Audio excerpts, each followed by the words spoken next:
Bonjour à tous, merci de nous rejoindre sur France 3 Bretagne pour ce nouveau débat spécial élection municipale. Vous le savez, le 28 juin prochain, vous devrez élire votre prochain maire pour les 6 prochaines années. Ce soir, cap vers le Morbihan, cap et coup de projecteur sur la ville de Lorient.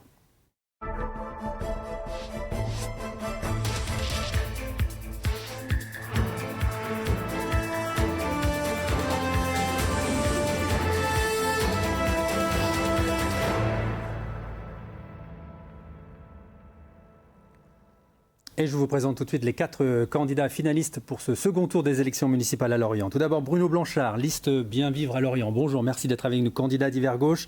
Également adjoint du maire sortant, PS, Norbert Métairie, qui vous soutient. Bonjour, Bien Vivre Lorient.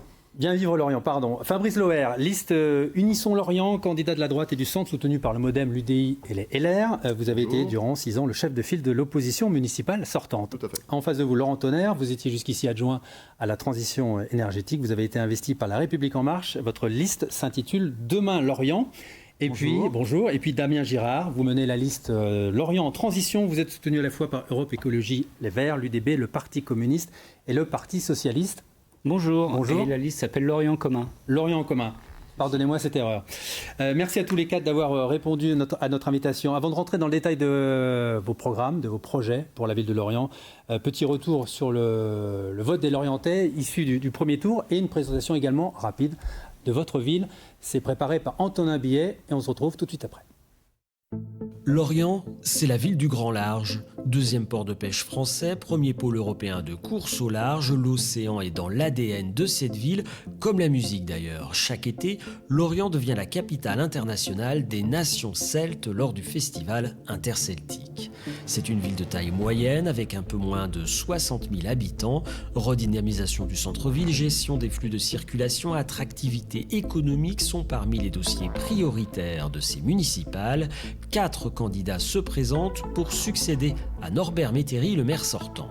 4 candidats arrivés dans un mouchoir de poche au premier tour. 654 voix séparent le premier, l'écologiste Damien Girard, du 4e, le marcheur Laurent Tonnerre. Et malgré des discussions, aucune alliance à gauche.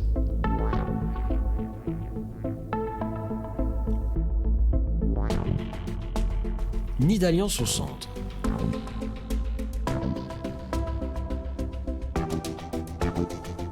À Lorient, ce 28 juin, ce sera donc une quadrangulaire et un scrutin très ouvert.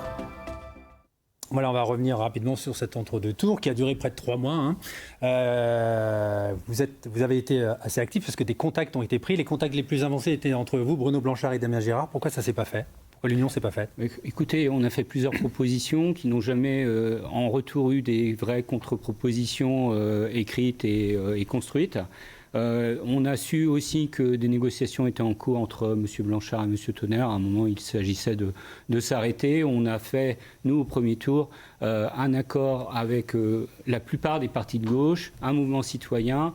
Et en gros, l'union était déjà présente au sein de notre liste et j'ai préféré continuer ainsi et avoir un projet clair au second tour. Bruno Blanchard, cette alliance paraissait naturelle, non ? Paraissait naturelle, sauf que quand on a rencontré dès le dimanche soir la liste de Damien Girard, la seule proposition qu'ils nous ont eu à nous faire, c'était de nous retirer.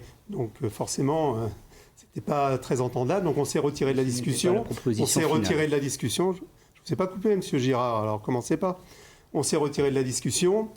Et ensuite, sa liste nous a recontactés par courrier, mais en voulant choisir nos colistiers dans la liste. Et puis la dernière réunion qui a eu lieu, on a eu affaire directement à des représentants de Parti socialiste et du Parti socialiste et d'Europe Écologie qui n'étaient même pas sur la liste. Donc forcément, la fusion n'a pas pu avoir lieu. Au centre, des contacts ont eu lieu aussi entre vous, Fabrice Loher et Laurent Tonnerre. Fabrice Loher, pourquoi cette, entre guillemets, cette mésalliance ?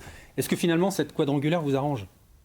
C'est pas qu'elle m'arrange. Moi, je suis à la tête d'une liste qui a vocation à rassembler les Lorientais. C'est le thème d'Unisson Lorient. Il y a déjà sur ma liste une diversité sociologique importante de candidats. C'est vrai qu'on a pu peut-être constater quelques convergences avec M. Tonnerre, mais vous savez, Laurent Tonnerre, il n'est plus vraiment socialiste, il n'est pas complètement macroniste, il est surtout opportuniste. À partir de ce moment-là, nous, on a décidé de rester cohérents, d'être nous-mêmes, de défendre notre projet devant les Lorientais. Et je crois qu'après tout, ce sera un vrai choix clair que nos électeurs auront dimanche 28 juin. La réponse de Laurent Tonnerre. Nous, on a souhaité avoir des échanges avec 2 listes. Ça a fait ensuite l'objet d'une concertation avec mes colistiers. Donc le but n'était pas d'aller se vendre au plus offrant. Je ne suis pas opportuniste, je suis fidèle à mes convictions depuis longtemps et c'est ce qui a primé également dans le choix, en définitive, avec mes colistiers, de rester fidèles à nous-mêmes et de repartir avec cette liste qui en fait notre force, c'est-à-dire une liste ouverte à 80% à la société civile et qui porte un projet innovant depuis plus de 8 mois. Allez, on va rentrer dans le détail de vos propositions. Évidemment, la crise sanitaire a quelque peu changé la donne pour les 6 années à venir. L'urgence économique et sociale va s'inviter dans le quotidien des Lorientais et bien sûr dans l'agenda du maire. Alors on va vous demander tout de suite vos priorités, vos urgences pour vous, pour votre territoire. Fabrice Loher, vous avez dit « Je suis le candidat de l'économie et de l'emploi ». Concrètement, ça se traduit comment ? D'abord, un constat qu'il faut rappeler, c'est qu'aujourd'hui, un Lorientais sur 5 vit sous le seuil de pauvreté. Et on a quasiment 18 à 19% de nos concitoyens qui sont aujourd'hui demandeurs d'emploi. C'est le triste bilan de la majorité sortante, et je rappelle que les 3 listes ici représentées sont, avec des nuances, aux nuances près, issues de cette majorité sortante. Donc c'est vrai que pour nous, la crise a renforcé notre priorité pour la création d'emplois. J'ai indiqué un plan d'urgence immédiat pour aider les entreprises les plus fragiles et les ménages les plus modestes, un plan d'urgence d'1,5 million. Ça, c'est notre réponse de court terme, immédiate. On a les moyens aujourd'hui financiers de débloquer un plan d'1 million ? Il faut redéployer, évidemment, faire des économies. On aura sans doute des aides de l'État, de la région. Mais le plus important, c'est d'avoir une vision pour l'avenir et d'avoir une vision à 5 ou 10 ans. Et donc, j'annonce que nous irons chercher 100 millions d'euros de financement auprès de l'Union européenne pour financer un grand plan qui permettra de financer des mesures très fortes. D'abord en faveur de l'économie verte, c'est tout ce qui a trait à la transition énergétique, tout ce qui a trait au transport, au numérique, et puis pour l'économie bleue, parce que la force de l'Orient, c'est évidemment son économie maritime, il faut là aussi se projeter pour l'avenir, et nous voulons vraiment défendre la production d'énergie marine renouvelable, avec en ligne de mire une production locale sur l'hydrolien, le transport maritime du futur, la co-valorisation des produits. On va y revenir. C'est extrêmement important et c'est un plan qui générera avec l'argent public local 130 millions d'euros, c'est considérable, c'est une vision d'avenir et nous comptons créer avec cela 3000 emplois directs. Voilà le plan qui est le nôtre. Bruno Blanchard, est-ce que vous partagez l'ambition de Fabrice Loher ? 130 millions d'euros, c'est pas rien. Oui, 130 millions d'euros, c'est beaucoup. 100 millions d'euros de financement européen, donc c'est du cofinancement. Oui, donc, on sait très bien qu'il va y avoir des aides européennes et nationales qui vont tomber, mais ça, on ne sait pas encore quel montant. Donc pour moi, la priorité pour l'Orient, c'est d'avoir une vision d'avenir. Donc on doit continuer la métamorphose de notre ville.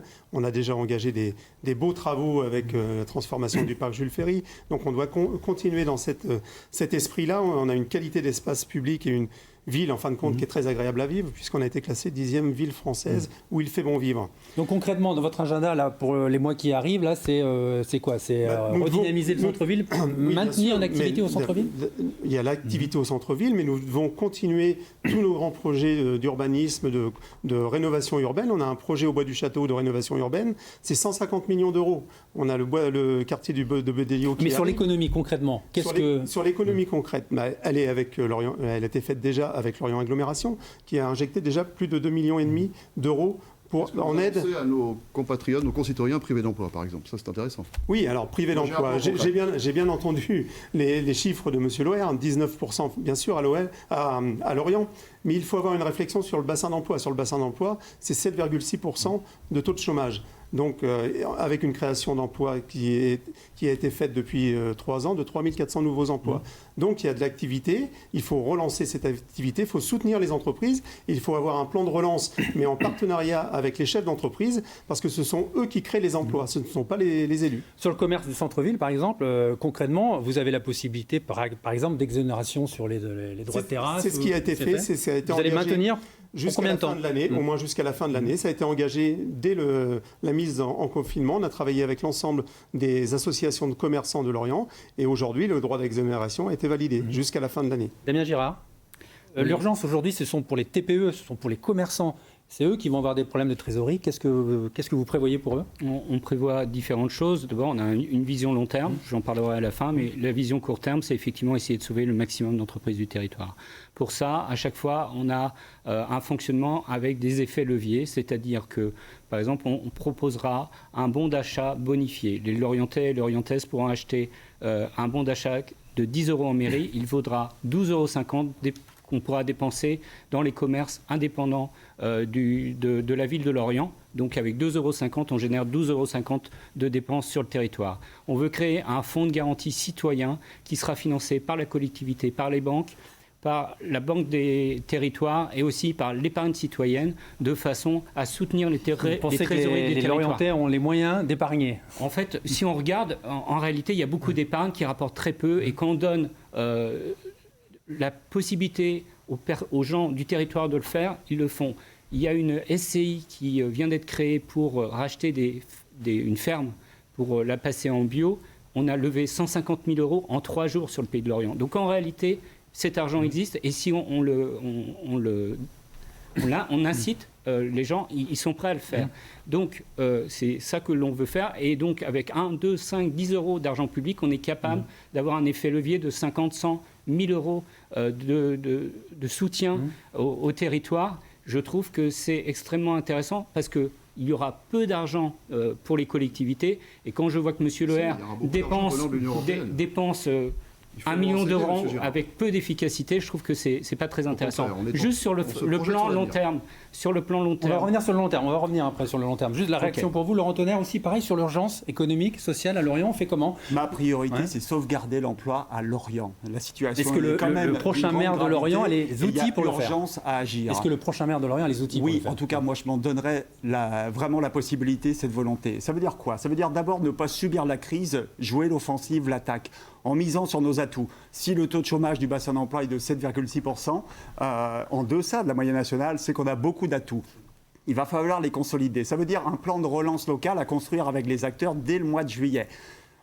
Avec l'objectif, avec les leviers qu'on a en main, une collectivité, de tout faire pour soutenir l'activité des entreprises du Pays de Lorient. Ça veut dire quoi? Ça veut dire tout d'abord un plan d'investissement public très important dans les énergies renouvelables, dans les bâtiments, dans nos infrastructures économiques, au niveau de l'université, qui est également porteur d'innovation.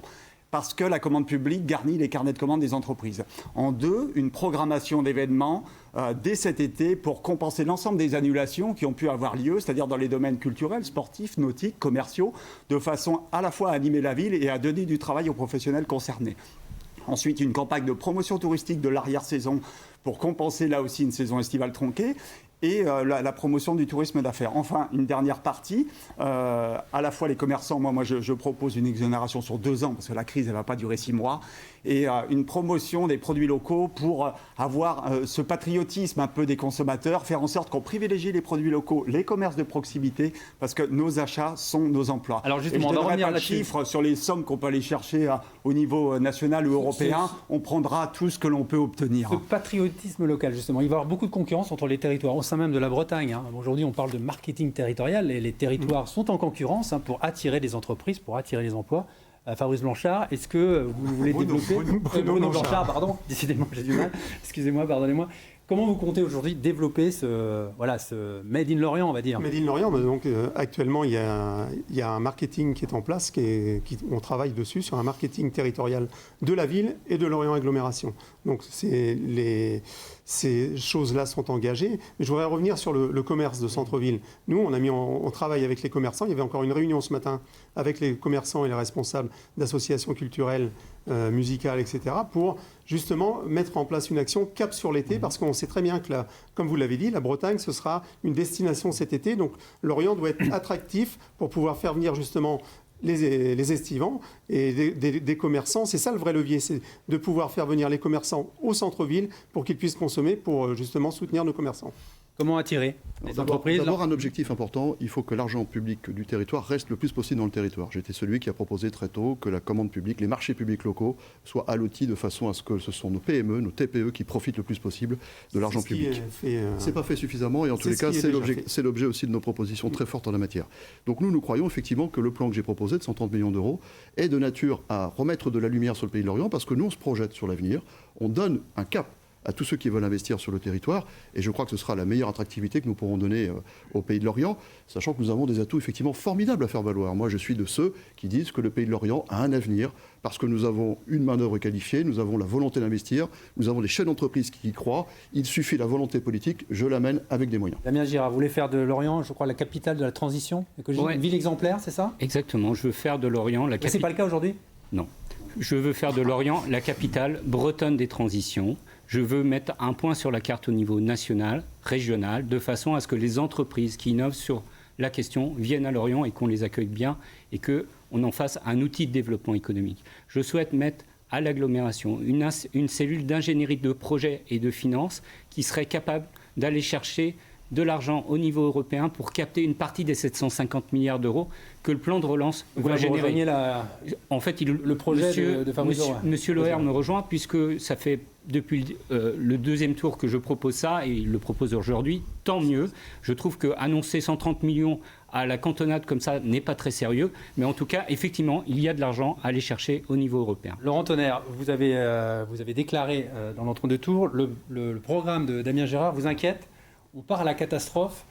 Il ne faut pas aller dans le modèle de la décroissance. Pouvez-vous vous expliquer là-dessus ? C'est pas obligatoirement dans son programme, mais c'est au cœur de leur réflexion de manière permanente et ça peut être assez effrayant dans un moment où on a besoin de la mobilisation de tout. C'est pas le moment d'être dans la décroissance. Et qu'est-ce qui vous inquiète ? Ensuite, je trouve très fort quand même d'aller dire qu'on n'est pas du tout la capitale des transitions dans l'immédiat, sachant que je rappelle que vous êtes l'adjoint à la transition écologique de la majorité. C'est l'ambiance dans la majorité.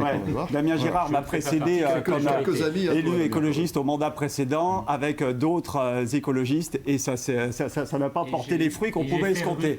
Donc je conseille aux Lorientais pour réussir. Je conseille aux Lorientais pour réussir la transition énergétique de ne pas obligatoirement faire confiance à des écologistes. On en a fait la démonstration sur ce mandat et on souhaite aller encore plus loin. Enfin, j'ai une remarque quand même parce que je pense que c'est une erreur et je trouve ça même assez fantasque. Une collectivité n'a pas à distribuer des bons d'achat pour soutenir la consommation. C'est quoi, c'est une mesure gadget pour vous ?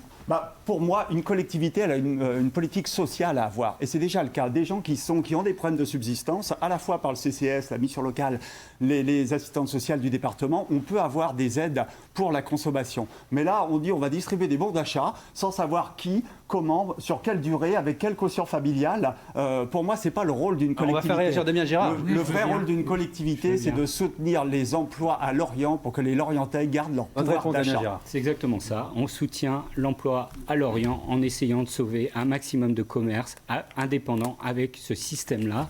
Il est proposé et mis en place dans d'autres collectivités et l'idée c'est bien de sauver les plus faibles des commerces indépendants. On en aura besoin demain dans le centre-ville si on veut qu'ils ne meurent pas. Je voudrais juste qu'on aborde, pour clore ce chapitre économique, le dossier de la fonderie de Caudan, puisque ça concerne aussi l'agglo de Lorient. Les collectivités locales ont-elles un rôle à jouer justement pour pérenniser l'emploi pour cette entreprise, 350 salariés 380. Qu'est-ce que vous comptez faire ? Est-ce que l'agglo a les moyens aujourd'hui d'influer sur le devenir de cette entreprise ?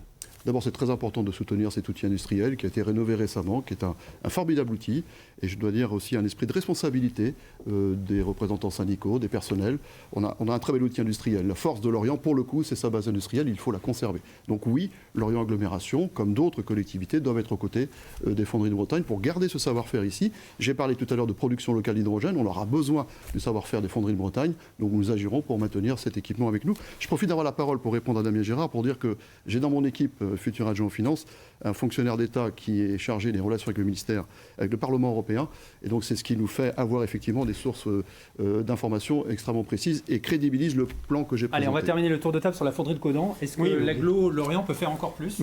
Encore plus, on doit être présent justement dans ce type de relance parce que déjà, il y a eu depuis 2009, il y a eu beaucoup d'argent investi, 8,2 millions par la région et les collectivités locales. Donc bien sûr, ici, on doit être présent, les élus de la collectivité locale doivent être présents dans le futur projet peut-être d'orientation, de nouvelles orientations. On n'est pas là pour tout l'aspect technique forcément de ce qui va être proposé en termes de technicité avec Renault, mais nous devons être présents dans la discussion pour voir pour faire les connexions, mais voir vraiment si l'orientation est viable pour le territoire. Alors justement, Laurent Tonnerre, sur la fonderie Caudan, pourquoi pas une entrée dans le capital, par exemple, et participer à la gouvernance ? La fonderie est totalement dépendante de l'industrie automobile. C'est une chance quand tout va bien, c'est une faiblesse en cas de récession. Donc on diversifie. Donc c'est de l'intérêt à long terme de diversifier, en s'appuyant sur les compétences à la fois des salariés et de l'outil de travail. Ça exige d'abord une intervention de nos élus nationaux, pour faire un travail de lobbying à la fois auprès du groupe Renault, auprès de futurs repreneurs.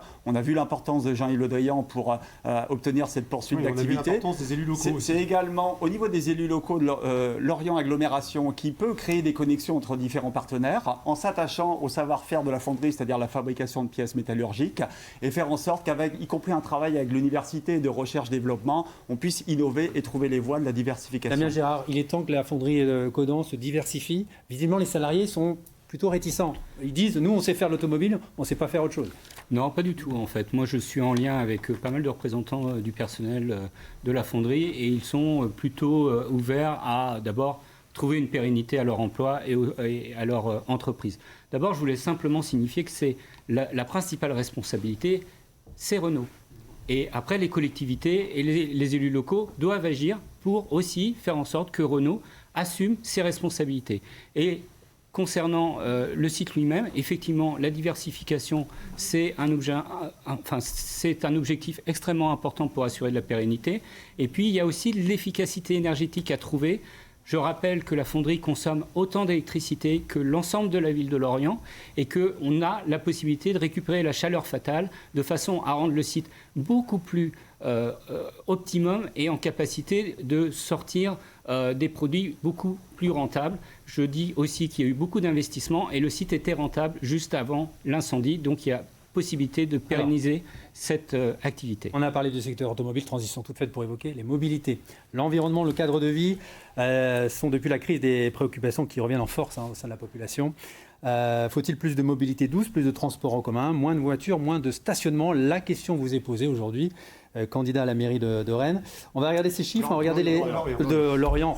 Excusez-moi, c'est la fin du parcours Lorient. On va regarder les déplacements domicile-travail à Lorient. Regardez, 92% se font en voiture. C'est assez impressionnant. 50 000 voitures jour passent dans l'Orient et on a 80% d'automobilistes seuls. Alors, est-ce qu'il y a un choc d'usage à créer? Et si oui, comment? Fabrice Loher, par exemple, la gratuité des transports, c'est une piste pour vous? Oui, nous avons fait la proposition, nous, d'expérimenter. Je dis bien expérimenter la gratuité du bus le samedi, parce qu'il faut regarder évidemment les conséquences financières d'une telle mesure.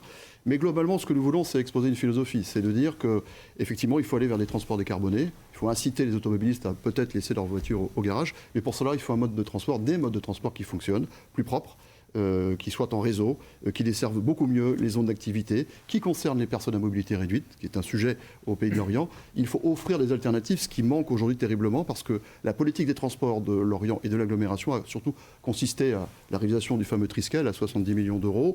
Nous pensons qu'il faut faire la révolution des transports du quotidien.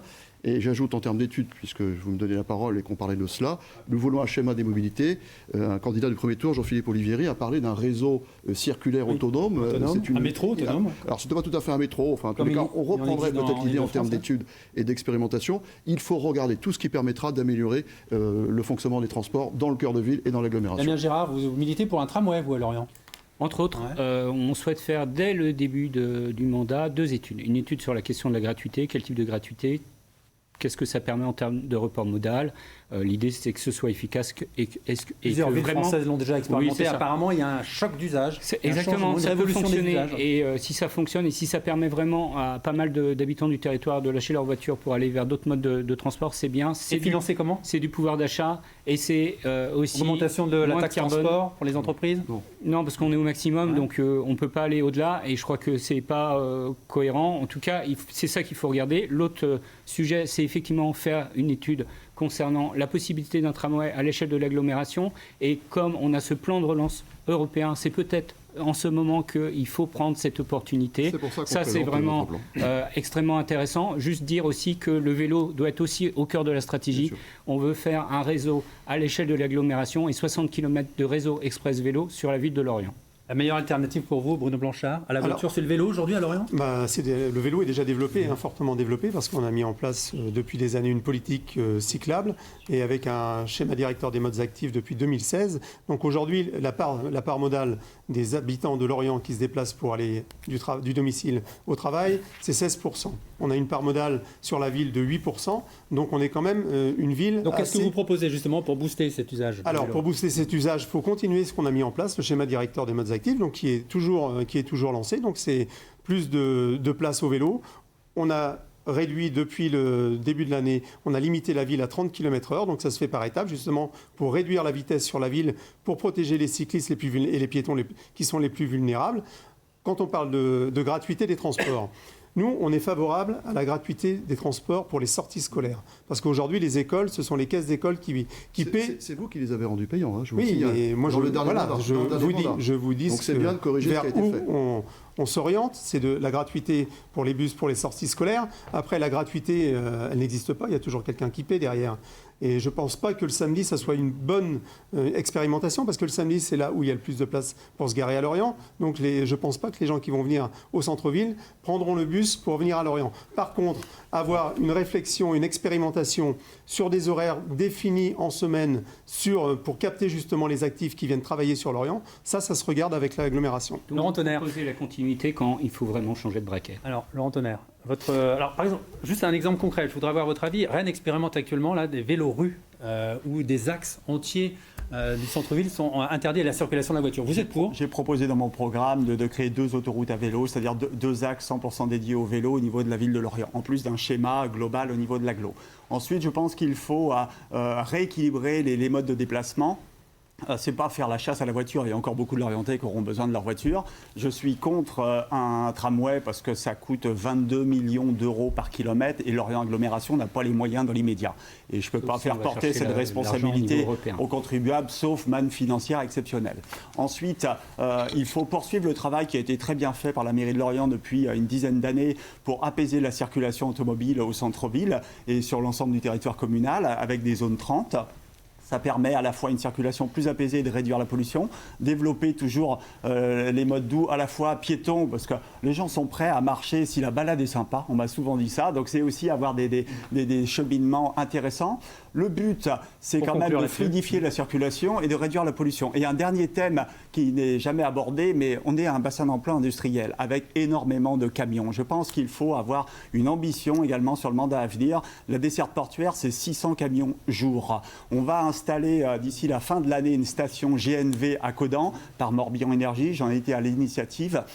On doit pouvoir, en plus d'une usine de méthanisation qui va produire du biogaz, être une ville pionnière au niveau du transport de marchandises. Allez, il est temps d'écouter à présent la question de notre partenaire Ouest France. Sur votre bureau de maire, il y aura rapidement des arbitrages à faire, notamment sur la question des infrastructures, notamment sur les équipements sportifs. On va écouter tout de suite Nadine Boursier, responsable de la rédaction locale de Lorient.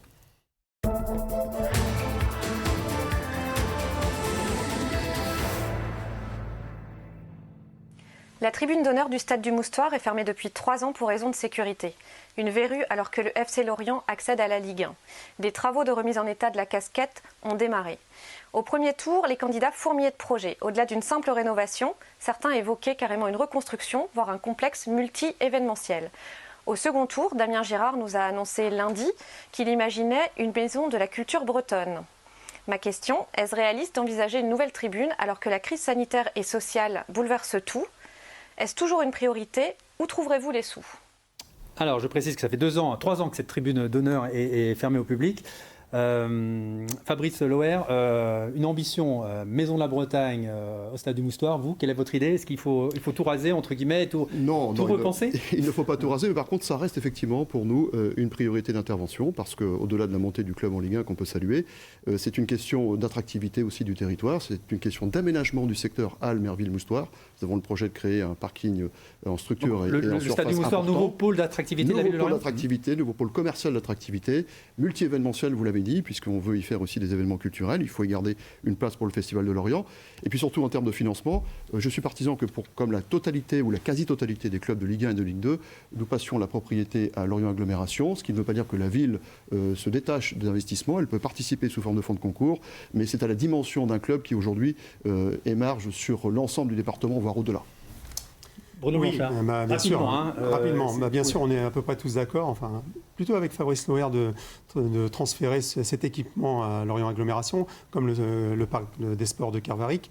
Après, c'est un travail en commun qu'il doit y avoir avec les utilisateurs, donc le FCL, mais aussi le Festival interceltique. Alors, décréter comme ça qu'on va mettre la maison de la culture bretonne dans cette tribune, je trouve ça un peu fort de café. C'est une concertation qu'il doit y avoir avec l'ensemble des acteurs associatifs, et d'abord de trouver l'arrangement entre tous les acteurs associatifs, et est-ce que ça sera là, la maison de la culture, ou ailleurs, ça c'est un vrai sujet, mais ça se débat, on ne le décrète pas comme ça du jour au lendemain. On va écouter tout de suite la réponse de Damien Girard. Oui, en fait... Donc, une maison de la Bretagne, concrètement, c'est quoi un lieu un lieu pérenne pour... Oui, c'est ça, c'est un lieu culturel qui permet à l'ensemble des associations qui œuvrent sur la question de pouvoir se retrouver, avoir aussi une salle qui permet de danser avec un parquet. Simplement, cette idée, elle n'est pas venue de nulle part. Elle est venue de l'ensemble des rencontres que l'on a fait depuis quelques mois sur le territoire, et notamment aussi avec le FCL, les associations culturelles bretonnes. Et on a proposé cette idée, et en fait, l'ensemble de ces associations et le FCL sont très partants pour cette idée. Donc il y a eu de la concertation, et simplement l'idée, c'est aussi de faire de la mutualisation de coûts à travers ça. C'est-à-dire qu'on avait imaginé au départ de faire un Thiarvro d'un côté et puis rénover cette tribune. Là, on s'aperçoit qu'en faisant les deux, on fait les deux en un et on réduit les coûts. Donc ça correspond exactement au temps dans lequel nous sommes. Laurent Tonnerre, vous voulez donner un usage, on va dire, écologique aussi à la tribune du Moustoir ? Oui, puis on a modifié notre projet. Autant c'est vrai que c'est un vrai sujet depuis plusieurs années, il faut finir ce stade. Mais on a été tenu par des contraintes budgétaires et ce n'était pas évident. Depuis un an, on a eu une étude où on pouvait penser à un schéma, à minima, de refaire le toit et de garder la tribune d'honneur.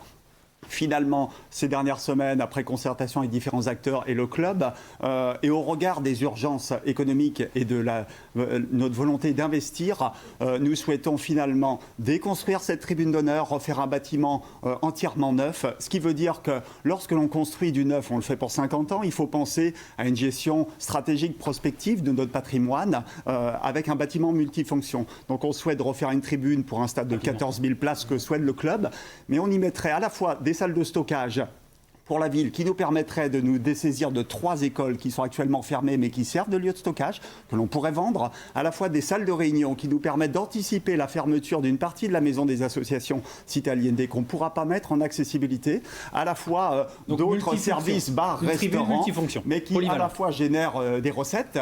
Et enfin, c'est couvrir le toit avec 4000 mètres de panneaux photovoltaïques qui nous permettent à eux seuls de produire 20% de l'électricité consommée par la municipalité. Alors, pour terminer sur vos propositions, il y a un thème qu'on n'a pas encore abordé, c'est celui de la sécurité. Lorient n'est pas Chicago, c'est ce que vous avez dit Bruno Blanchard dernièrement dans la presse, mais Lorient, comme toutes les villes, est confronté à ce sentiment d'insécurité. Le 12 juin dernier, 6 trafiquants de drogue ont été interpellés, 1 million d'euros saisis. On va donc vous soumettre un petit questionnaire, tout simple, pour ou contre, et on vous demandera à chaque fois, à chacun d'entre vous, des réponses précises. On va commencer avec vous, Fabrice Loher. Pour ou contre participer à une manifestation contre les violences policières ? Contre, évidemment, Damien Girard a commis une erreur grave au regard des pouvoirs régaliens du maire en matière de pouvoir de police. On doit coopérer avec la police nationale. Moi, je veux renforcer la police municipale. Ce n'était pas la place d'un candidat à la mairie d'aller là. Damien Girard, pour ou contre développer le réseau voisin vigilant à Lorient ?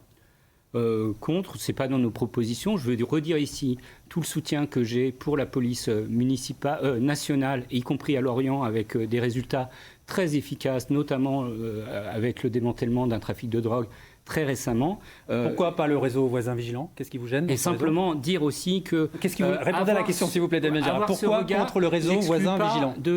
D'avoir un regard lucide sur les dérives qu'il peut y avoir.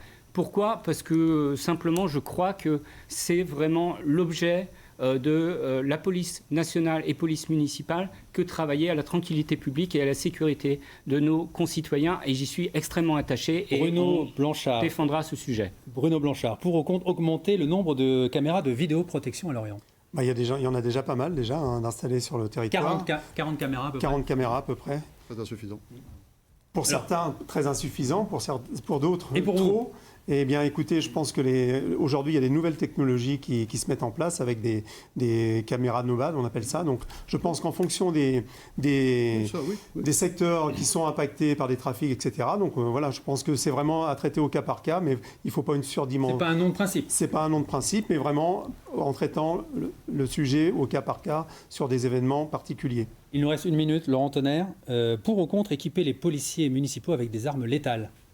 Non, pas dans l'immédiat. C'est une réflexion que l'on pourrait avoir, mais ma proposition, en fait, est de réunir à la fois la police municipale et l'équipe des médiateurs dans une police de proximité qui serait présente au quotidien sur l'espace public avec des permanences dans des locaux dédiés dans les quartiers. Mais le but n'est pas de les équiper de manière armée. J'ai du mal à comprendre comment on va pouvoir faire travailler des médiateurs avec des policiers municipaux. À mon avis, ils n'ont pas le même. Ils n'ont pas. Si, c'est une chaîne complète de sécurité, ça. Je pense que c'est une action complémentaire. Justement, travailler séparément. Ils doivent travailler séparément parce que je ne pense pas que mutualiser un policier municipal et un médiateur ensemble sur le terrain, ce soit une bonne chose. Je pense qu'ils ont des missions complémentaires. C'est bien ça qui fait notre différence. De plus en plus, on est en train de générer des confusions dans toute la chaîne de la sécurité. Je pense que la police nationale est là pour la répression et c'est très bien. La police municipale est là plutôt pour la médiation et faire de l'îlotage. Les propositions de M. Loer sont notamment une confusion et qui est bonne ni pour la sécurité, ni des habitants, ni pour la sécurité de la police municipale. La réponse, notre projet est très clair, c'est justement prévention, dissuasion, répression. Il faut les 3 éléments d'intervention et donc c'est vrai que c'est une chaîne complète. Police nationale, police municipale, les médiateurs ont leur rôle comme les associations de quartier. J'ai l'intention de nommer les adjoints de quartier par exemple. Eh bien, les adjoints de quartier auront comme responsabilité de vérifier que sur le terrain, avec les partenaires, les choses se passent bien et on sait qu'on a du travail malheureusement dans certains secteurs lorientais. On arrive à la dernière partie de ce débat. On va s'intéresser un peu plus à votre personnalité parce que derrière les programmes et les projets, les Lorientais vont aussi élire un homme. On va regarder tout de suite le dessin de Loïc Schwartz et on va tester votre sens de l'humour. Alors, voilà, il s'est inspiré de Blanche-Neige et les 7 nains. Avec cette question, qui va réveiller Lorient la belle endormie? On vous voit en 4 nains, chacun avec son caractère. Donc Bruno Blanchard en timide, Laurent Tonnerre en joyeux, c'est vrai que vous avez souvent le sourire. Fabrice Loher en grincheux, c'est vrai que quand on est leader de l'opposition, allez, j'accepte, il faut avoir on râle souvent. Il est un peu grincheux. Voilà, et puis le prof, avec les lunettes rondes, bien sûr, Damien Girard. On voudrait savoir quelle qualité vous fait dire que vous seriez un bon maire pour les Lorientais. Profitez-en, vous avez chacun 45 secondes d'autopromotion.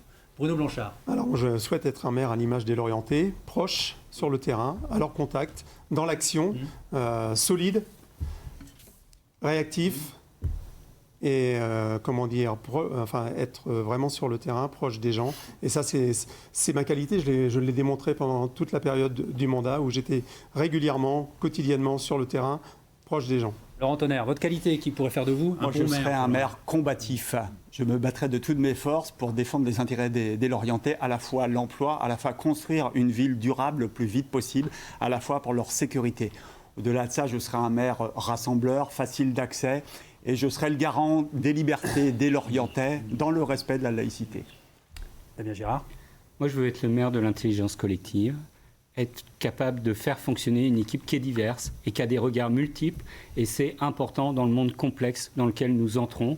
Et pour mieux répondre et être plus réactif face aux crises qui vont arriver, je veux être le premier maire écologiste de Bretagne et marquer le territoire de façon à être attractif d'un point de vue économique et développer cette ville. Fabrice Loher. Moi, je veux être un maire rassembleur pour unir Lorient. C'est vraiment l'ADN de la liste Unissons Lorient. Il y a le temps de l'élection, puis il y a le temps ensuite du travail, qui sera peut-être un travail en commun. En tous les cas, moi, je le souhaite. Un maire qui protège contre la précarité économique et sociale ou contre la crise sanitaire. Et puis un maire qui donne une vision de l'avenir, un cap. C'est ce que j'ai voulu dire en présentant le plan de 130 millions d'euros ce soir. Il faut se projeter sur les 5 à 10 ans, pas gérer que le court terme.